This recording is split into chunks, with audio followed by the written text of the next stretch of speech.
Joining us today in our latest segment of Leicester Politics Society online interview series. We have with us today Lise Schwimmer, who is a political advisor and assistant to Belgium MEP Saskia Bricmont. She's formerly also worked for the Greens MEP Philippe Lamberts as well. So Saskia, thank you very much for being with us today. Hi, Patel. Thanks. I'm happy to be here with you. Thanks for the invitation. So today we're just going to discuss some of our experiences, how it is to be working with an MEP, what is like being in European politics and being based in Brussels as well. Maybe a little bit of conversation on Green Party. So moving on to the first question, how has been your experience of being an MEP assistant been so far? What has it been like working for, with Saskia or with Philippe? Could you just, share some spotlight of your experiences? Of course. Well, I mean, being an MEP assistant is a very exciting job where you start your day without knowing how it's going to end. So I guess this is this is a luxury where like my job is actually super interesting, very challenging as well. Sometimes a bit tough as well because in terms of working pressure or deadlines and let's say the political atmosphere. But I get to work on like super interesting topics. I get to meet like super interesting people I would have never met otherwise. I have been quite blessed with both Philippe and Saskia, who are amazing bosses.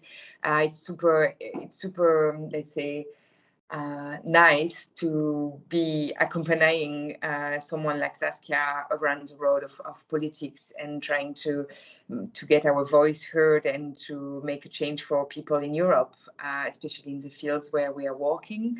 And I'm really blessed with them, and I've been really happy to work as an MEP assistant.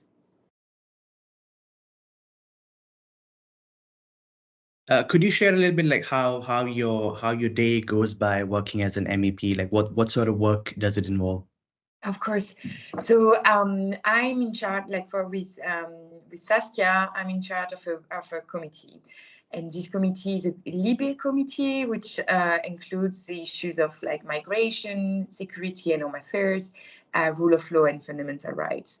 So my day is basically, so I'm doing legislative work. And my work is about representing Saskia in technical negotiations on certain files, is supporting her in addressing political issues, or let's say making our positions on political issues. I mean, we got the principles, but now afterwards we have to develop it through amendments or position papers. So my work is to support her in that sense. My work is also to liaise with civil society in terms of when we start with a file. We most of the time have a position, but we need some input from like stakeholders. So my work is also to identify the right stakeholders and to organize meetings with them and consultations. I'm also trying, of course, together with the team and together with my colleagues, trying to make a message go through in the outside of the parliament. So when it comes to communication or organization of events, for example, for example, we worked a lot on facial recognition and a potential ban on facial recognition in public space in Europe. So there is a legislative side where we're actually trying to make amendments to actually make this ban implemented, but at the same time we need citizens to know about it. So we would organize a public event regarding facial recognition in Europe. So this is like two sides of the same coin, and I'm in charge of all the sides. I hope that answers your question.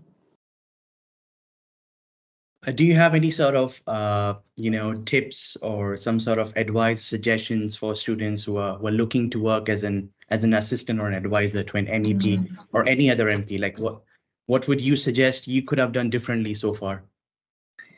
To be honest, I'm not sure I would have done something differently. There is many ways to arrive to such position. Let's face it, there are a lot of people who want those positions, and there is not that many positions available because, I mean, there is a bit more than 700 MEPs, and they have like 3 to 4 assistants each. So that's comparing to Europe, that's not the size of Europe. That's not That's not the biggest, like there is not, but I would say my main advice would be to be curious and to, of course, studying is a big part of it, but at the same time, I mean, I'm now doing European law, and I used to be a very bad European law student. Like I used to fail all my EU law exams when I was a student. So, and I'm now doing EU legislation, so that's a bit contradictory, but I guess in the way, what was the most important for me was to combine as many experiences as possible. So that would include doing as many internships as possible, doing as many voluntary work as possible, not stick to university, but do like many stuff, being involved in associations, being involved in like community projects. Yeah, that's what makes you open to the world and discover things and different perspectives. Knowledge is something you can actually catch up. Yeah, experience something you cannot catch up. So I would say be the most yeah, and get to know as many people as you want, as you can, because this is also very important to know what's the job like. And yeah, I think that would be my advice. Be curious. Just last one. Yeah, did you happen to meet any one of your role model politicians so far? Like people do have some sort of role model when you venture into politics. So did you manage to meet some of your favorite MEPs or MPs so far? Working for Saskia. Yeah, actually, sorry. When I started in the Parliament, in the European Parliament, so a bit, yeah, 7.5 years ago. There used to be a Green MEP, a French Green MEP, whose name is Eva Joly. She used to be a judge in the 90s in France, and she dealt with like very financial corruption case, the ELF case. And I used to read her books when I was a law student, because she was Norwegian. She arrived in France after in the 50s, I think. She started, like, she became French, and then she became she worked in the as a judge. I was about to speak in French. She worked as a judge in France, and she had like very prominent cases in French justice. And then she actually ran for the Greens in France, and she was even the presidential candidate for the Greens in 2012, if I'm not mistaken. And yeah, so when I was a law student, she was one of my role models as a lawyer, or like as a practitioner of law. And I get to know her when I arrived at the Parliament, and when she was herself an MEP. So I was quite thrilled with that. Moving on to the last question for our interview, just Green parties have seen like a tremendous growth across the whole of Europe. Yeah. So how influential is this party, particularly in Belgium, and what have been like your significant achievements as a party so far? Mm-hmm. So in Belgium, it's a bit of a complicated system because there is 3 different levels of powers. There is a federal level, there is a regional level. You also got like community level, which like refers to language, and then you got like the city level, like niveau communal. So the Greens have been, and those different divisions or administrative level are divided between Flanders and Wallonia and Brussels.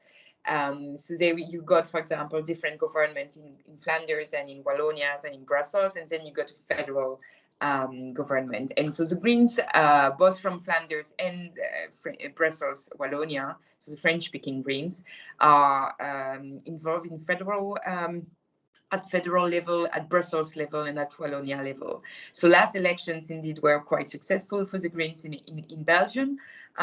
We're a bit afraid that it may not be the case that much this time, but it's a bit unpredictable because the different parties are quite closed. So we may still be like the first party at the Brussels regional level, and we're probably going to get involved as well in the Wallonia government level. I'm afraid in Flanders, where the far right is like getting more and more votes, that may be very maybe very, very difficult.